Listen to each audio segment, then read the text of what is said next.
재미없어요, 농사가.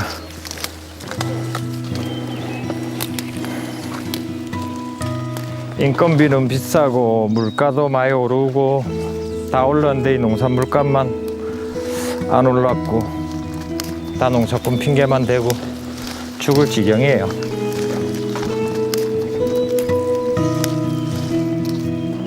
저희들이 파는 거는 뭐 비싸다고 생각을 안 하거든요. 지금 한 박스 보내 어제도 경매가가 32,000원 특이, 상은 뭐 16,000원.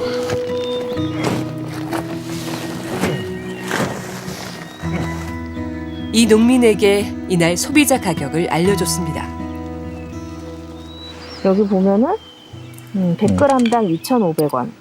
그러면 1kg에 25,000원. 그러면 10kg면 25만 원이. 선생님이 10kg짜리 박스로 예. 납품하시는 거잖아요. 예.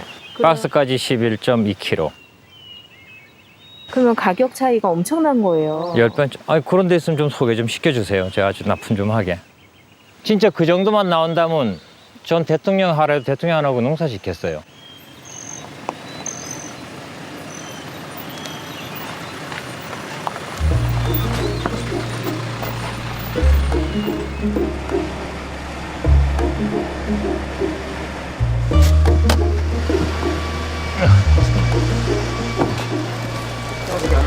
됐습니다. 이해립 하나, 두 개.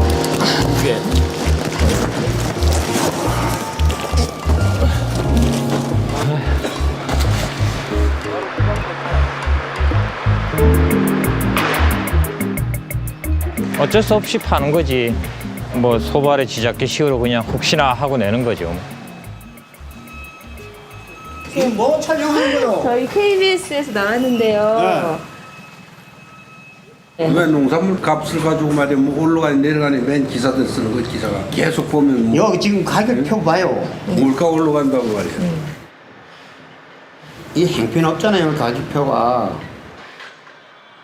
소매하고 원래 차이는 좀 나야 되는데 너무나 차이가 너무 많아요.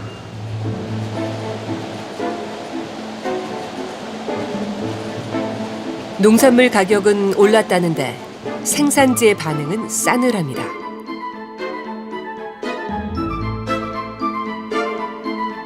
소비자의 장바구니는 가벼워지는데 원가도 못 건진다고 하소연하는 농민들.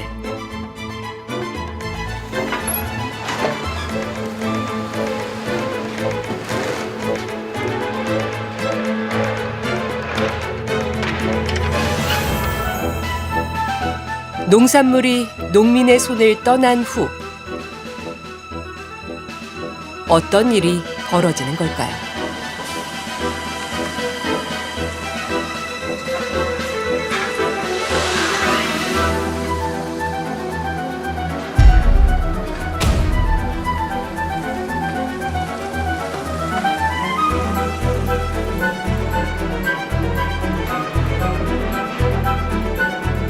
전국 각지의 농산물이 이곳에 모입니다.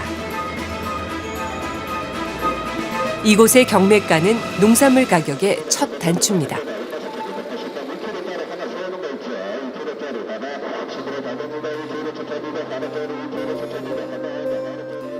판매가 익숙치 않은 농민 대신 숙련된 유통 전문가인 도매시장 법인이 경매를 열고 최고 가격을 쓴 중간 유통 상인 중도매인이 농산물을 낙찰받습니다. 그리고 이 농산물은 다시 소매상에게 넘어갑니다. 국내 농산물의 67%가 이런 경로를 통해 유통됩니다. 하지만 여러 유통 단계를 거치면서 가격이 오르는 단점도 생겼습니다.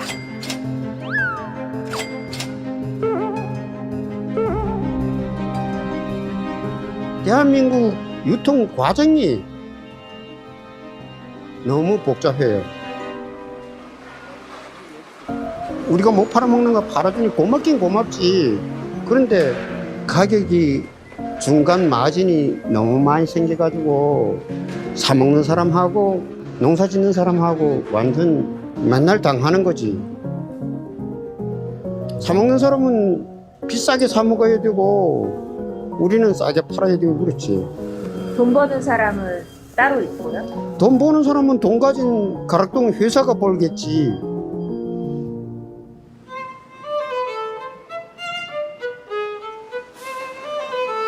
전국에 33개의 공영 도매시장이 있지만 서울 가락시장이 입에 오르내리는 건 상징적 의미가 크기 때문입니다. 가장 많은 농산물이 거래되고 여기서 형성된 가격이 국내 농산물 값의 기준이 됩니다.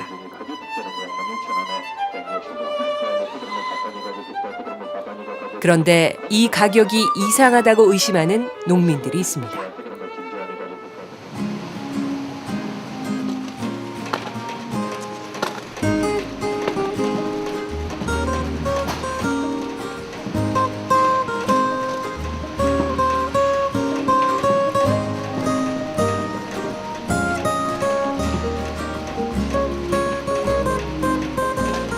동생 오늘 몇 박스 작업할란가?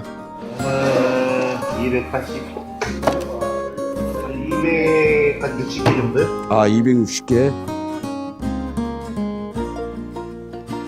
2명의 이름으로 출하했지만 실은 한 농가에서 수확한 단호박입니다. 한 집인데 똑같은 물건을 똑같이 기계로 선별해서 두 사람으로 두 부로 남편과 부인 남편 이름으로 계속 냈었는데 다음 날 경매 가격을 적은 판매 원표를 확인했습니다. 같은 품질, 같은 물건인데도 아내 이름으로 판 물건은 상대적으로 돈을 덜 받았습니다. 이런 일들이 비일비재하다 보니 그 10개월 농사를 져갖고 딱 한 번에 가격 결정권도 없는 농민들이 이름으로 가는 부분이 너무 불합리해서 이번에 다시 한번 실험을 해보기 위해서 이렇게 낸 거죠. 이처럼 판매 가격이 오락가락하다 보니 온갖 추측만이 오고 갑니다. 어땠어요? 내면서 쓴맛을 받쳐라. 뭐가 문제가 있었어? 제대로 가격을 처음엔 받았어. 근데 그 가격이 얼마예요? 가격이 규격 박스 10개에 6만원, 6만 8천원, 3만 5천원 떨어지더라고. 그 다음날 또 2만 5천원 떨어져. 진폭이 너무 빠르다는 얘기야. 그렇지. 말이 안 되지. 그래가지고 불락을 시켰어 내가 이제. 알잖아. 불락을 시키니까 얼마 가격이 됐을 때 불러주시고 17,000원 되니까 내가 불락을 했어. 내가 섞어도 버릴 테니까 팔지 마라. 그래서 그 다음날 그것을 33,000원을 주더구만. 아니 14,000원에 불락을 했고 예. 이게 좀 이렇게 오이 쓰고 때 쓰고 좀 강하게 나가면은 그러니까 네, 보면 경매사들이 가격 조정을 어느 정도 하는 것 같아요. 경매사들이 어느 정도는 끌어당길 수 있다니까. 내가 생각할 때는 이렇게 되더라고. 경매를 하지 않고 그냥 줘버릴 것 같아. 우리가 이제 가락이 됐든 서울 공판장을 가봤잖아요. 그렇죠. 만나봤죠. 네, 경매사. 그 와중에 참 답답한 게 뭐냐면 경매사가 중도인한테 가격을 일시하니까 올려버려. 그건 말이 안 맞잖아요. 자기네들끼리는 그 조율이 된다는 거잖아요. 공정하지 않네 결론적으로. 그렇죠. 그리고 가서 의식하면은 일단은 불 지르면은 방화법으로 되니까 거기가 누워 있는 거야. 어찌 한번 해보실랍니까? 나는 할 자신 있어. 이왕 놓았다 그냥 부모한테. 아, 누웠다 오셨어? 아니 잘 나가다가 또 편집하게 만드네. 자르게 만드네. 아니 이게 지금 원리는 그렇게도 아, 그건 알아서 편집할게. 이것은 편집을 안 해도 되는 거야. 이런 이야기는 나가야 되는 거예요. 농가들이 수십 년 농사 지은 사람도 모르는 미지의 세계. 가락시장 경매사를 만나 내부 이야기를 들어봤습니다. 그 실적이 좋으면 연말에 성과금을 줘요. 경매사끼리도 이게 경쟁이 치열해요. 경매사들은 법인에서 급여를 받으니까 죽어라고 뛸 수밖에 없어요. 그 관리하는 농가가 다 있어요. 특히 임원들이 관리하는 농가, 뭐 아니면 농사 잘 짓는데 목소리가 큰 사람들 있잖아요. 그런 물건 집중적으로 못 팔아놓으면 시끄러워요.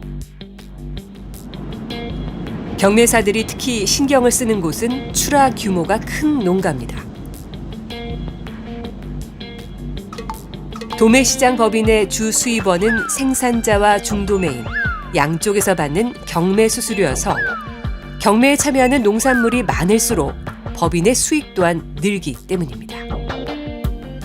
우리가 회사 법인 카드를 쓰고 접대비로 영수증을 올리면 처리를 해줘요. 식사도 하고 뭐 장목반에서 야유회를 가면 법인에서 찬조금도 내죠. 농가와 관계를 유지하는 거죠. 뭐 때문에 그렇게 하겠어요. 수익을 올려야 하니까요. 한 도매시장 법인의 경매사 출장 명령서를 입수해 분석해봤습니다. 명절 물량 협의, 작황 조사, 출하 동료와 체육대회 참석, 부친상과 모친상 등의 명분으로 돈을 쓰고 관계를 유지합니다. 이른바 관리하는 농가들은 경매 가격에 영향을 미칩니다. 지금은 리모컨 경매라서 예전만큼 장난은 못 치지만 가격 한 번 더 소리 질러주고 사전에 어떤 물건이 들어온다고 소위 그 좋은 물건을 취급하는 사람들에게 부탁을 하죠. 경매사는 가격을 한 번 부를 거를 4-5번 더 외치고 없다고 볼 수 없죠. 사람이니까. 미리 출하 조절도 해요. 일반 농가는 들어오는 대로 팔아주지만 특출나게 자기가 관리하는 사람들은 가락 도매시장 출하자 17만 5천여 명의 거래 자료를 토대로 농가의 출하 규모와 경매 가격의 상관성을 분석했습니다. 도매시장에서 거래 방법을 우리가 결정할 때 경매 입찰이라는 방법을 한 이유가 있습니다. 그 경매 입찰하는 방법이 공정하고 투명하기 때문에 보다 영세한 농민, 영세한 또 소농의 생산자들을 보호할 수 있는 그러한 거래 방법이라서 강력하게 그게 추진되게 됐거든요. 상위에 있는 거래 물량 10%, 하위에 있는 10%, 영세하고 소농인 이러한 출하자들을 비교하게 된 거죠. 그 26개 품목을 저희가 조사를 했습니다. 그랬더니 19개 품목에서 상위에 있는 거래 규모가 큰 그런 출하자들의 거래 단가가 높게 나왔습니다. 거래를 갖다가 많이 하는, 즉 규모가 커서 그거를 갖다가 통해서 이익을 창출하는 데 도움이 되는 그런 출하자 위주로 가격이 결정되지 않았나, 좀 더 높게 가격이 결정되지 않았나, 그런 쪽에 생각이 들게 하는 분석 결과라고 생각됩니다. 높은 가격에는 상품의 수요나 공급량, 품질뿐만 아니라 관계도 반영되었다는 분석입니다. 경매사가 지금은 도매시장 법인의 직원입니다. 그러다 보니까 도매시장 법인의 이익 창출을 위해서 어떻게 하면 많은 물량을 수집해야지 되고 거기서 도매시장 법인의 이익을 갖다가 발생하는데 역할을 갖다가 담당하려고 합니다. 그러다 보니까 공정성, 투명성이라는 부분들에 의해서 많은 무슨 경매사가 역할을 제대로 못하는 부분이 있습니다. 대규모 출하자들한테 가격을 끌어올리는 것들은 그들한테 거래를 하는 중도매인한테 굉장히 압력을 주게 되고요. 그런 부분들이 소매 가격을 높여서 물가 상승이라는 부분에 직결되는 부분입니다. 법인 측은 농가와의 상생을 위해 일하는 것이 법인과 경매사의 역할이라고 설명했습니다. 도매시장 법인은 많이 팔고 비싸게 팔수록 수익이 높아지는 구조고요. 그래서 자연히 출하자 편에 서서 출하자를 대변하는 그런 기능을 하게 설계가 돼 있고요. 반대편에서 상장 농산물 구매하는 중도매인은 가능한 한 그 농산물을 싸게 사야 자기가 기대하는 마진도 확보할 수 있고 구매자도 더 많이 끌어들일 수 있고 그래서 자연스럽게 소비자를 대변한다. 이 체제에서 경매사는 품질 좋은 물건을 많이 끌어들이고 그렇게 끌어들인 물건을 높은 값에 팔려고 자연스럽게 노력을 하게 됩니다. 산지를 대변하도록 하는 그 취지가 지금 충실히 반영되고 있는 상황이다. 이렇게 말씀드릴 수 있습니다. 하지만 이런 구조 속에 부정거래 가능성은 늘 있습니다. 때문에 감독기관은 끊임없이 제도를 손보고 있습니다. 당합이라든지 이런 어떤 불공정 행위를 차단하기 위해서 경매를 할 때 응찰자가 나타나지 않게끔 하는 그 블라인드 경매를 올해 9월 달부터 저희들이 전면적으로 시행을 하고 있습니다. 그래서 이제 어떤 제도든지 간에 이게 완벽할 수는 없기 때문에 계속적으로 보완하고 개선을 해서 발전시켜야 될 부분도 분명히 필요하다고 생각을 합니다.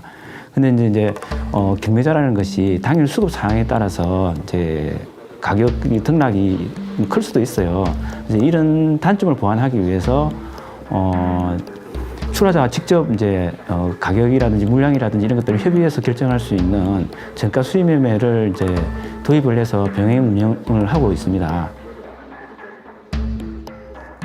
도매시장법인이 생산자와 구매자 사이에서 사전 협의를 통해 거래를 성사시키면서 안정적인 가격을 유도하는 게 정가 수의 거래의 취지입니다.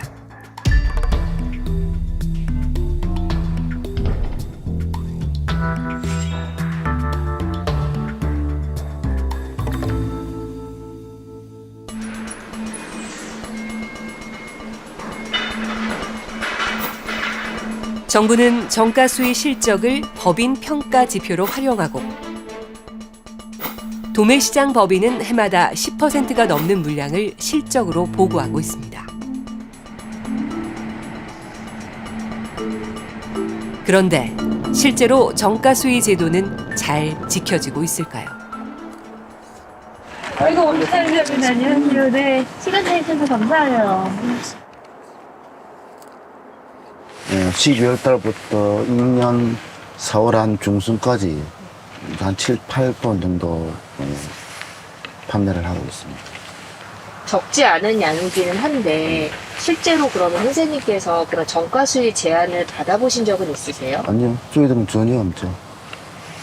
그래서 이제 저희가 전화로 이야기 나눈 게 거의 몇 주 전이고 네. 그 사이에 이제 제가 부탁을 드렸던 게 이제 혹시라도 모르니까 한번 그 내역을 판매 내역을 좀 받아봐 달라라고 부탁을 드렸고 네. 이게 이제 이 자료인 거잖아요. 예, 맞습니다. 보면은 내용이 어떻게 돼 있죠? 이제 여기서는 제가 이걸 받아보니까 정가 수의 매매로 매매가 이루어졌던 것으로 보기가 돼 나오네요, 여기서는.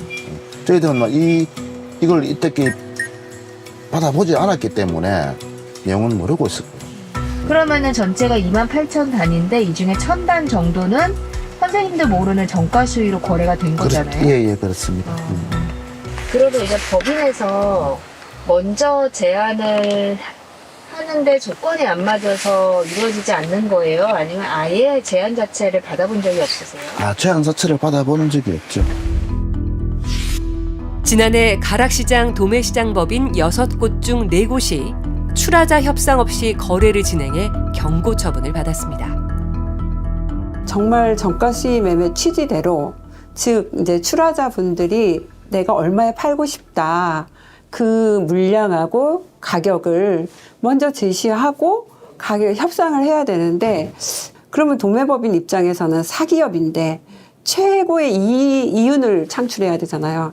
그런데 사람 한 사람 쓰는데 인건비가 많이 들어가니까 사람 안 쓰겠죠. 그럼 어떻게 하겠어요? 그냥 한 걸로 하겠죠.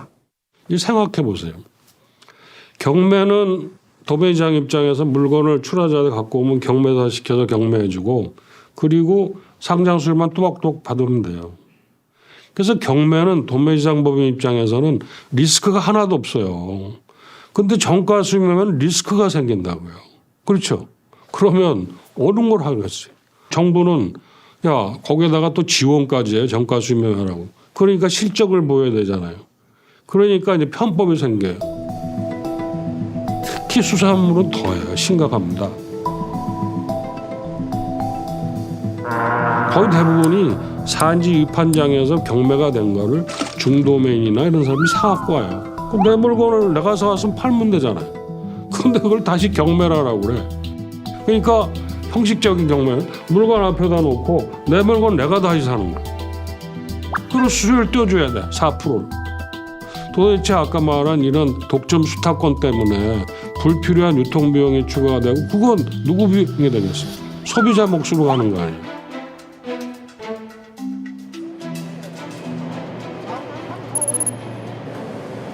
수산물 유통의 모든 과정을 따라가 봤습니다.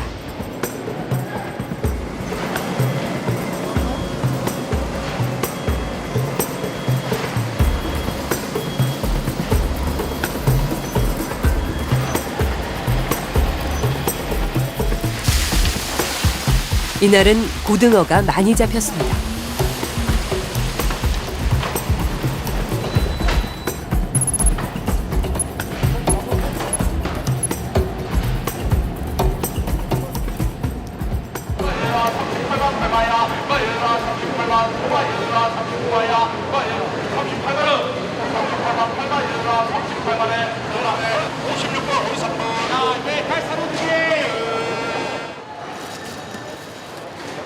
경매가 끝난 고등어는 곧바로 상자에 담깁니다.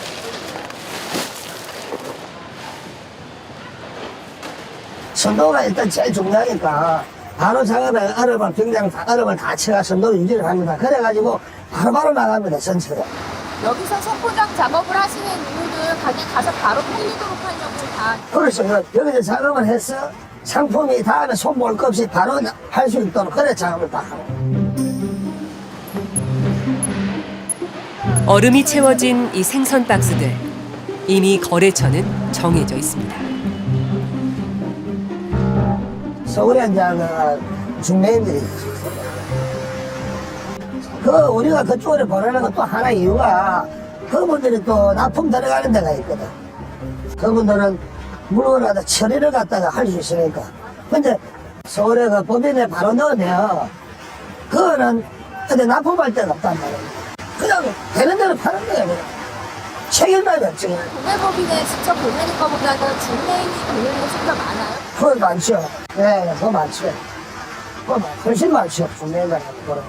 이게 되게 보편적인 상황으로 가는 거예요? 네, 거의 사실은 똑같아요. 그거는.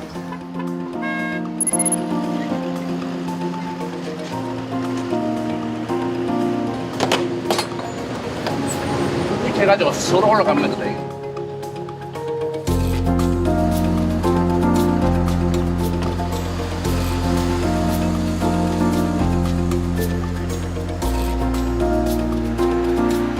생선을 싣고 부산을 떠난 트럭을 7시간 뒤 가락시장에서 다시 만났습니다.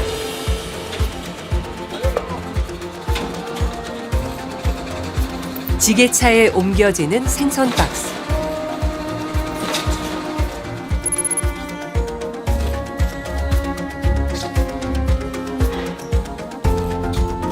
진열되기 무섭게 소매상에게 팔려나갑니다. 이거 얼마래요? 105,000원입니다.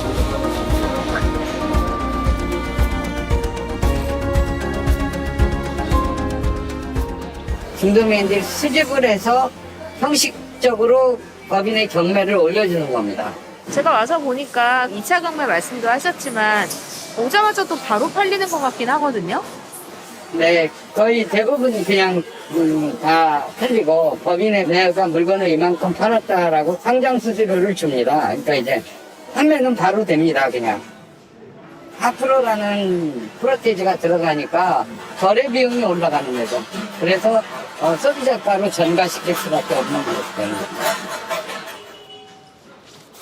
어쩔 수 없이 거쳐야 한다는 의미로 도매법인에 내는 수수료를 이들은 통행세라고 부릅니다. 그럼 법상으로 도매법인이 모든 물건을 갖다 수탁을 받아야 돼요. 근데 도매법인에서 수탁 능력이 안 되다 보니까 중도매이 직접 거래를 할 수밖에 없는 거예요.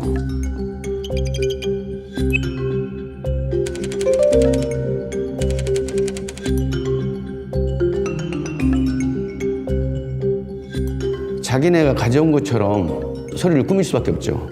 기업의 목적은 영업 활동을 해서 이익을 창출해야 되는데 영업 활동 전혀 없이 가만히 앉아서 이런 앞을 안 들이고도 수익을 창출하는 게 이 도매법인 농업법입니다. 이 시스템이에요. 이게 불합리하다는 거죠. 이런 불법 거래로 적발된 중도매인이 전체의 63%에 달합니다.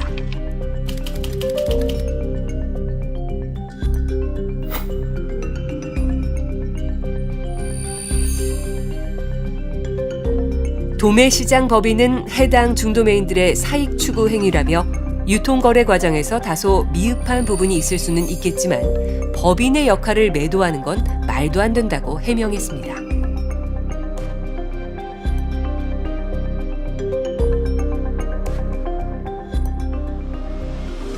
공적인 역할을 수행할 수 있도록 마련이 된 곳이 공영도매시장인데 이 앞에 공영자가 붙였다라고 하는 거는 정말 공정성, 공공성, 공익성 이런 부분들이 따라줘야 되잖아요.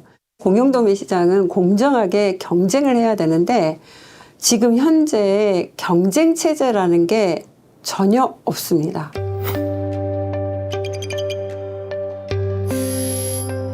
제가 왜 경쟁 체제라는 게 없다라고 이렇게 단도직입적으로 얘기하냐면 5년 단위로 평가를 통해서 지정을 하지만 우리 가락시장 개설된 이래 도매법인들이 평가를 통해서 퇴출되거나 그런 적이 한 건도 없습니다. 도매시장 법인 같은 경우는 지배 주주가 대부분 중견 대기업들이죠. 그러면 이제 주 업종이 뭐냐 그러면은 철강, 아파트 건설, 도로 건설, 지주회사, 원양어선 이런 농산물통과 전혀 상관없는 업체들이 들어와 있다는 거죠. 그 업체들 들어온 이유는 여기가 수익이 많이 발생되기 때문에 하나의 투자처로 보는 거고요. 어떻게 되어 있냐?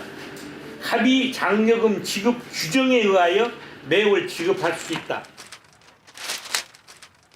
법인 이익의 일부를 중도매인과 나누도록 서울시 조례로 정해져 있지만 실제로는 법인 내부 규정에 따릅니다. 약정서를 다 봤어요. 다 보면은 판매 장려금 지급이 자기들 규정에 의해서 지급할 수 있다는 조항이 있습니다. 경매한 금액이 100% 완납이 돼야만이 판매 장려금을 지급을 합니다. 거기에 금액이 다만 몇백만 원도 안 줘도 금액을 판매 장려금 지급을 중지시켜버리죠. 이런 그 불공정, 쉽게 얘기해서 갑질이 아직도 이 가락시장에 존재하고 있다는 게 좀 안타까운 거죠. 네. 장려금은 기본적으로 지급할 수도 있고 지급을 하지 않을 수도 있는 그런 임의적인 성격의 비용입니다. 의무 비용이 아니고 임의 비용입니다. 이익이 남은 거에서 상생, 공헌, 사회공헌 같은 활동을 굉장히 많이 하고 있습니다. 뭐 장려금, 선도금, 장학금, 뭐 피해 복구 지원금, 뭐 물류, 파레트 지원, 굉장히 이제 다양하고요. 농수산물 가격이 높아지는 건 복잡한 유통 구조에 영향이 크지만 단지 유통 문제만 있을까요?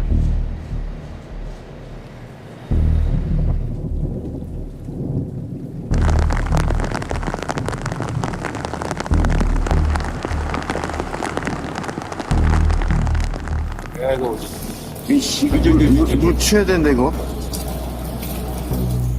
물자를. 아, 근데 이거는 되게 직접적인 피해인데요? 직접적 피해. 이 틈새로 이제 물이 들어가다 보니까 이게 물이 밀어내고 얼어버리니까. 이 영상이 촬영된 곳, 가락시장에서 유일한 수산물 냉동 창고입니다.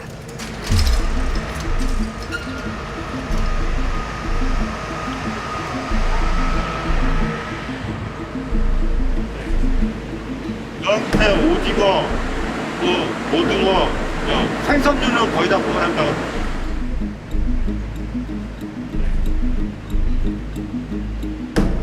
지금 원래 저희가 물이 떨어지는 저희 어떻게 된다고요? 저것이 이제 물 떨어지는데 군데군데 이렇게 해서 위에서 새니까 옥상에서 위에 떨어져 새니까 이제 탁 침투해야 되는 거예요. 물이 침투해. 저게 진짜 이렇게 금이 보이긴 하네요. 예. 다 깨는 거예요 우리가. 수시로 다 깨고. 그러니까 3일에 한 번, 그때는 5일에 한 번. 그때 여름에는 더 자주 깨죠. 물이 많이 떨어지는 거예요. 오른쪽. 저런 데 보면은 좀 물 떨어지잖아요. 천장에서. 뚜렷같이 예. 저것이 이제 내비두면 점점 커져요, 이렇게. 빙벽같이 이렇게. 그러면 저것이 갑자기 깨지 떨어질 수가 있거든요. 그러니까 저는 우리는 불안하니까 맨날 점검을 해요. 근데 어쨌든 그 상품에 있어서 네. 제대로 유지를 못하는 걱정이 못하죠. 있어요. 솔직히 이게 책임자 잘못이잖아요. 이거 폰드 발라놓은 게 이렇게 보면 빙벽 이런 거를 막아버리고 물 새지 말라고. 근데 이런 게 상품마다 많아요. 군데군데. 물건이야 똑같이 부러지면 되지만 이사사고는 난리나거든요. 그것 때문에 제가 제일 원칙을 삼는 게 이사사고. 보수 책임이 있는 곳은 가락시장을 관리하는 서울 농수산식품공사입니다.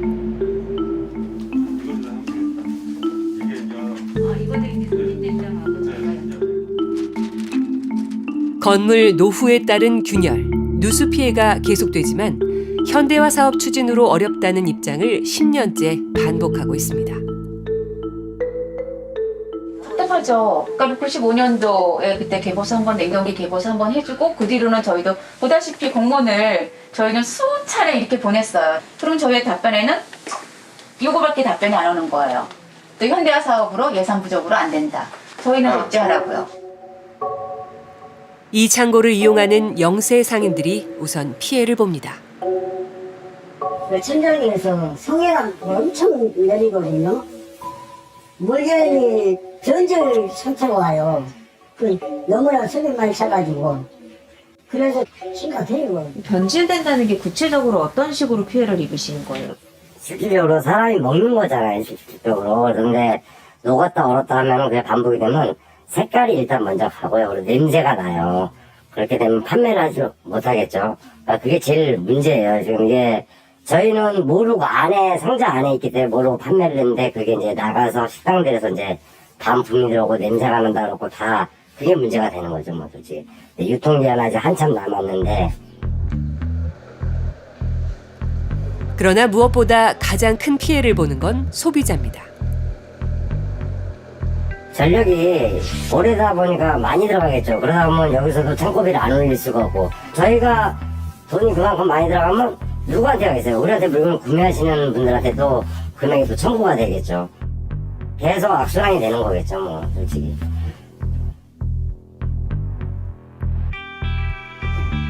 소비자와 직결되는 먹거리 문제는 또 있습니다. 창고 안에 가득 쌓인 참외를 박스에 옮겨 담는 인부들. 박스 겉면에는 성주 참외란 글씨가 선명하지만 사실 이 참외는 성주에서 키운 것이 아닙니다.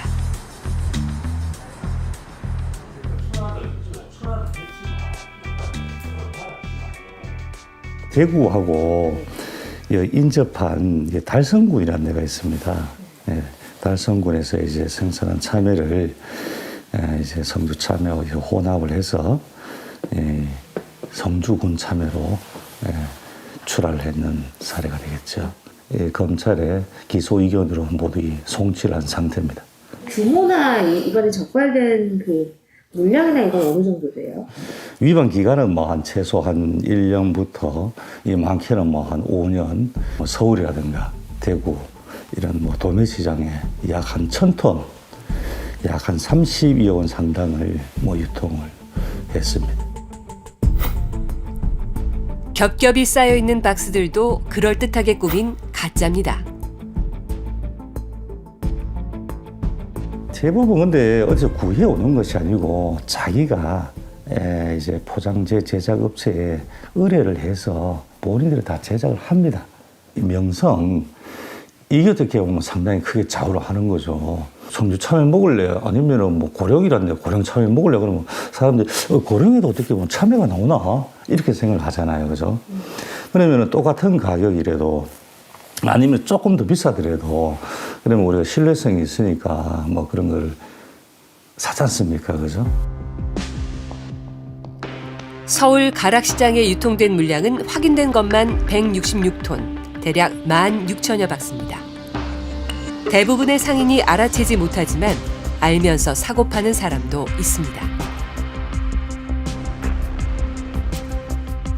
특이한 사례이긴 해요. 수박은 다른 지역 스티커를 붙이거나 햇살에 복숭아는 박스 색깔이 조금 달라요. 완전히 동떨어진 곳은 아니고 주변 지역에서 그러죠. 귤도 서귀포꽃이 맛있거든요. 그러면 북제주 귤이 남쪽으로 넘어와서 작업이 된다든가. 이런 물건을 사들이는 일부 중도매인을 그들끼린 이렇게 부릅니다. 우리는 하이에나라고 해요. 제대로 물건 파는 중도매인들은 그 물건 취급을 안 해요. 싼 것만 사는 중도매인이 있어요. 생각 없이 그냥 다 싸면 사요. 소매상들은 소비자들은 모르잖아요. 브랜드 농산물 맞아요 하고 할 수 있죠. 소비자의 건강을 위협할 수 있는 더 위험한 속임수까지 등장합니다. 농산물 안전성 검사 결과를 기록한 자료입니다. 고추잎과 곤달비, 쑥갓, 취나물, 청경채 등에서 잔류 농약이 검출됐습니다.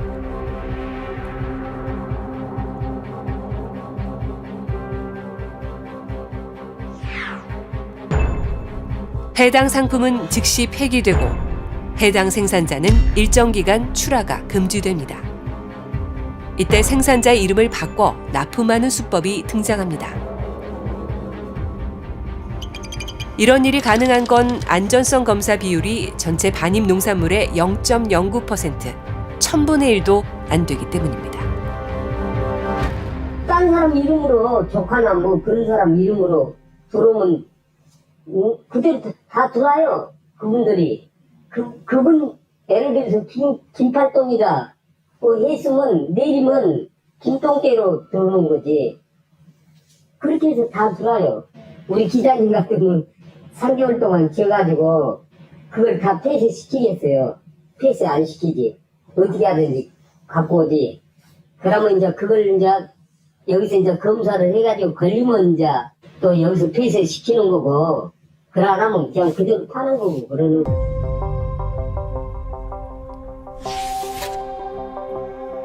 이에 대해 농수산식품공사는 부적합 사례가 많은 품목을 집중 검사하는 방식으로 효율성을 높이고 문제가 된 농산물은 지자체와 연계해 산지 출하부터 막고 있다고 설명했습니다. 공정거래위원회는 농림축산식품부와 해양수산부에 공영 도매시장의 경쟁 제한적 규제를 개선하라고 제안했습니다.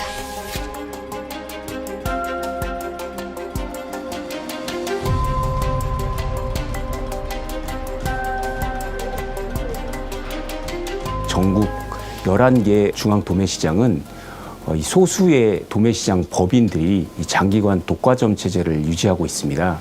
농민 등 출하자 입장에서 이 경매 이외의 직접 거래 등과 같은 다양한 거래 방식에 대한 선택권이 제약될 수밖에 없고 유통 단계가 복잡하다 보니까 소매 가격이 높게 설정될 수 있고 이럴 경우엔 소비자들도 역시 피해를 볼 우려가 있습니다. 말씀하셨던 독점적인 수탁 구조가 계속해서 이렇게 유지가 되면 어떤 것들을 가장 우려하시게 되신 거죠? 실제로 이제 이 서울 가락 도매시장의 경우에는 저희 공정위에서 2018년도에 5개 도매시장 법인 간에 위탁 수수료 담합 그리고 판매 수수료 담합을 적발을 했습니다. 그래서 116억 원의 과징금을 부과한 사례가 있습니다. 이 담합 행위 기간이 2002년부터 2018년까지 무려 17년 기간 동안 유지되었는데 이것이 가능했던 이유는 이 도매시장 법인들에 대한 외부에서의 경쟁 압력도 없고 또 도매시장 법인 간에 경쟁을 할 수 있는 요인도 제약되어 있다 보니까 사실상 그들만의 리그가 유지되었다고 보여집니다. 하지만 농림축산식품부와 해양수산부 두 정부 부처 모두 신중한 검토가 필요한 사안이라며 제안을 받아들이지 않았습니다.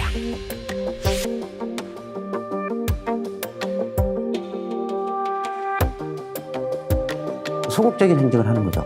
그래서 공무원의 태도가 문제가 있는 거고, 그러니까 새로운 유통 여건이 변화가 실시간으로 바뀌는 거잖아요. 일본 같은 경우는 지금 10년 전부터 점차적으로 쭉 바뀌어오면서 유통 여건에 맞춰서 제도를 갖다가 우리가 모방했던 제도를 다 바꿨거든요. 이 영업 칸막이들 다 없애는 거죠.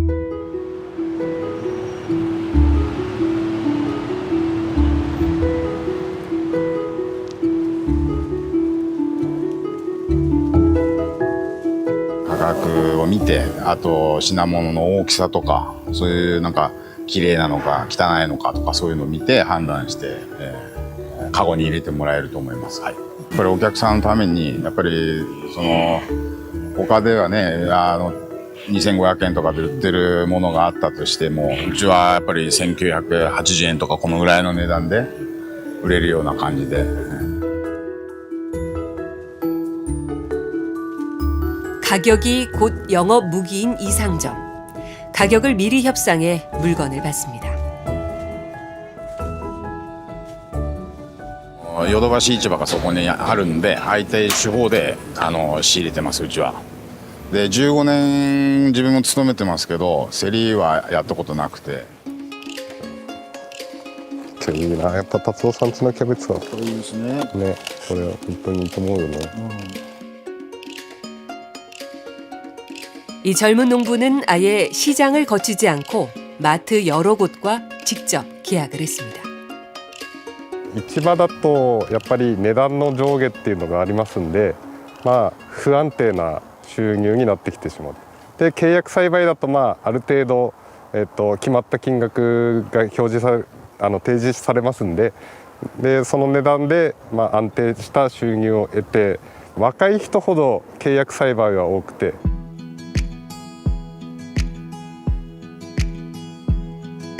판매자도 생산자도 원하는 방식대로 거래할 수 있는 건 정부가 그 가능성을 열어놨기 때문입니다.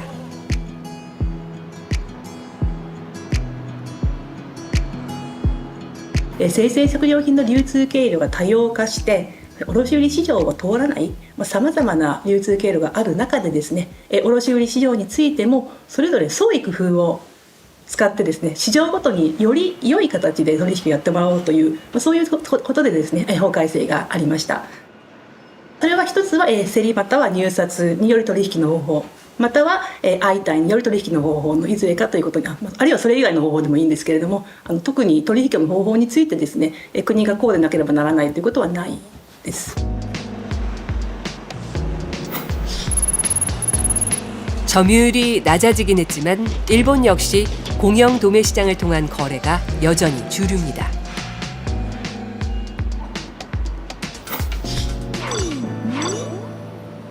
다만 도매 시장 법인 스스로가 유통 변화를 꾀하고 있습니다. 競りはその時々で買えるか買えないか分かりませんよね。だからそれが確実に手にすることができる方法に徐々に動いていったということが一番大きな理由ですね。お客さんが変化した中で市場に求められることが変わって、こういう仕組み、こういうやり方をしないとなかなか市場を利用しにくくなるねっていう動きの中でどんどん実際が変わっていった。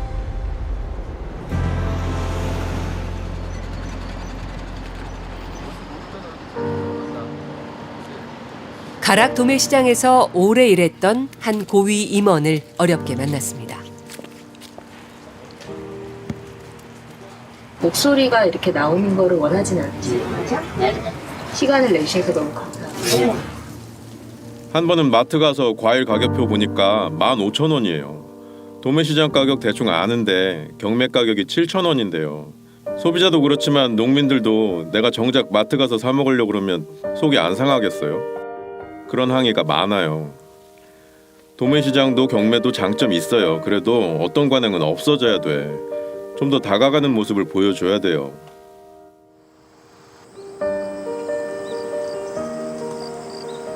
하루가 다르게 물가가 치솟던 여름. 취재를 시작했습니다. 얼마나 하셨죠, 배추가? 12,000원. 12,000원요? 아. 배추 한 폭이 12,000원 주고 사보는 건 처음인 것 같아요. 하실 때도 약간 부담되시겠어요, 말씀하실 때. 안 갖고 와요, 많이.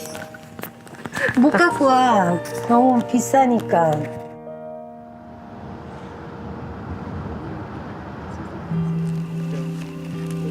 그 시장에서 불과 3km 떨어진 배추밭.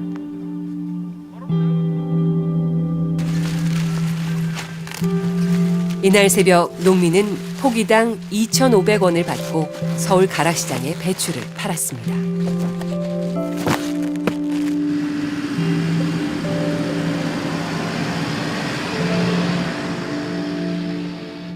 아침에 뭐 연락 받으면은 서운하기야 말없이 서운하지만 뭐 한 시간 지나면은 그렇지 뭐 방법이 없잖아.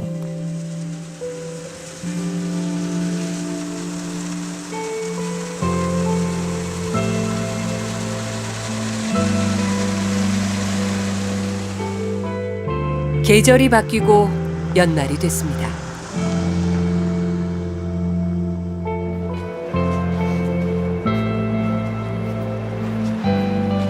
파랑 여기 파 좋다. 예, 뭐 있다, 뭐. 응. 안녕하세요. 엄청 크네. 좋다. 사장님, 안녕하세요. 파는요? 대파는 올랐어. 3,000원. 3,000원? 3,000원 좀 비싸다. 아, 많이 올랐어요. 네, 이거 그냥 한 단 살게요. 네, 어쩔 수 없이 필요하니까.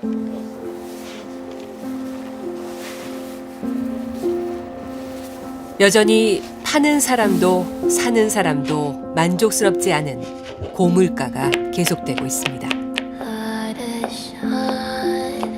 이게 언제 딱히 기억이 없잖아요. 계속 저희는 야채를 사야 되는 입장이다 보니까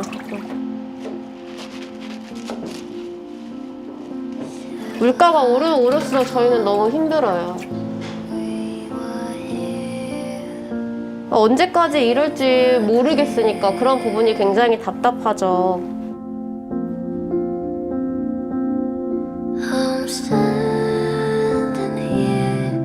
고물가의 짐을 더는 방법, 정작 없는 걸까요?